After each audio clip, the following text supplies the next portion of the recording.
ఐపీఎల్లో honey trap కలకలం రేపుతోంది. జట్ల సమాచారాన్ని ఓ ప్లేయర్ గర్ల్ ఫ్రెండ్ బయటికి చేరవేస్తున్నట్లు గుర్తించారు. ఈ నేపథ్యంలో ఐపీఎల్ ఫ్రాంచైజ్లను బీసీసీఐ అప్రమత్తం చేసింది. కొత్త నిబంధనలు పాటించాలని ఫ్రాంచైజ్లకు బీసీసీఐ సెక్రటరీ దేవజిత్ సైకియా లేఖ రాశారు.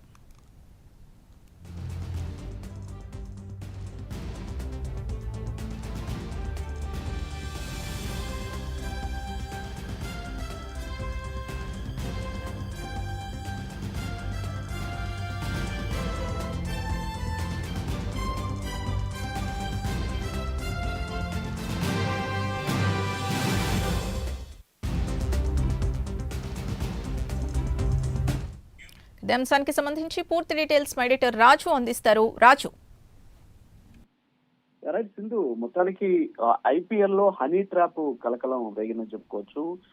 దీంతో బీసీసీఐ అప్రమత్తమైంది. ఐపీఎల్ 2026 సీజన్ లో ఆటగాళ్లు అలాగే జట్టుకు సంబంధించిన యజమానులు అధికారులు నిబంధనలు తీవ్రంగా ఉల్లంఘించినట్టు కూడా బీసీసీఐ గుర్తించినటువంటి పరిస్థితి. ఒక ఆటగాడికి సంబంధించినటువంటి అంటే ఒక ప్లేయర్ కి సంబంధించినటువంటి గర్ల్ ఫ్రెండ్ అక్కడ ఏం జరుగుతుంది, టీమ్స్ కి సంబంధించినటువంటి సీక్రెట్ కి సంబంధించినటువంటి అంశాలన్నీ కూడా బయటికి చేరవేస్తున్నట్టు కూడా గుర్తించారు. ఆమె రెండోసారి దొరికినట్టు కూడా గుర్తించినటువంటి పరిస్థితి. ఇదంతా కూడా ఒక హనీ ట్రాప్ ఏమో అనేటటువంటి ఒక ఆందోళనకు గురైనటువంటి బీసీసీఐ ఈ చట్టపరమైనటువంటి బాధ్యతలకు తీవ్రమైన భద్రతాపరమైనటువంటి ప్రమాదాలకు గురి చేయగలిగినటువంటి నిబంధనల ఉల్లంఘన ఏదైతే ఉందో దానికి సంబంధించి హైలైట్ చేస్తూ బీసీసీఐ కార్యదర్శి దేవజిత్ సైకియా ఆయన మొత్తం ఈ 10 ఫ్రాంచైజీలు కూడా ఒక 8 పేజీలకు సంబంధించినటువంటి ఒక లెటర్ రాయడం జరిగింది. అయితే అందులో ముఖ్యంగా ప్రోటోకాల్ పాటించడం, అసలు ఏ విధంగా ఉండాలి అనే దానికి సంబంధించినటువంటి ప్రోటోకాల్ పాటించాలని చెప్పేసి ఆయన అందులో రాసినటువంటి ఆ పరిస్థితి. సో వాళ్ళు ప్రవర్తనకు సంబంధించినటువంటి అంశంతో పాటు ముఖ్యంగా అక్కడ జరుగుతున్నటువంటి విషయాలు ఏవైతే ఉన్నాయో అవన్నీ కూడా బయటికి వెళ్తున్నాయి.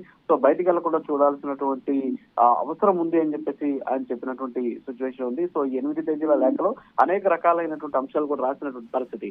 సో ఇక్కడ ఏదైతే బీసీసీఐకి సంబంధించినటువంటి ఆటగాళ్లు కావచ్చు, అంతేకాకుండా ఐపీఎల్ లో ఆడుతున్నటువంటి చాలా మంది ఆటగాళ్లు అలాగే జట్లకు సంబంధించినటువంటి చాలా వరకు సీక్రెట్ వ్యవహారాలను కూడా బయటకు వెళ్తూ ఉన్నటువంటి సిచ్యువేషన్. సో ఇది ఆటగాళ్లకు సంబంధించినటువంటి భద్రతాపరమైనటువంటి అంశం, అంతేకాకుండా ఫ్రాంచైజీలకు సంబంధించినటువంటి ఆర్థిక పరమైనటువంటి అంశాలు కూడా బయటికి వెళ్లేటటువంటి అవకాశాలు ఉన్నటువంటి నేపథ్యంలో ప్రస్తుతానికి ఒక కఠినమైనటువంటి నిబంధనలు అమలు చేయాలి అని చెప్పేసి బీసీసీఐ నిర్ణయం తీసుకున్నటువంటి పరిస్థితి. ఈ నిర్ణయం మేరకే ప్రస్తుతానికి ఆ లేఖ ఒక కొత్త ప్రోటోకాల్ తో కూడినటువంటి 8 పేజీల నిర్దేశాలను కూడా ఆయన జారీ చేసినటువంటి సిచ్యువేషన్ అయితే ఉంది. సో ఓవరాల్ గా అయితే ఇప్పుడు ఇది ఈ హనీ ట్రాప్ కి సంబంధించినటువంటి అంశం ఏదైతే ఉందో అది ప్రస్తుతానికి కలకలం రేపుతూ ఉన్నటువంటి సిచ్యువేషన్ అయితే కనిపిస్తుంది. సింధు.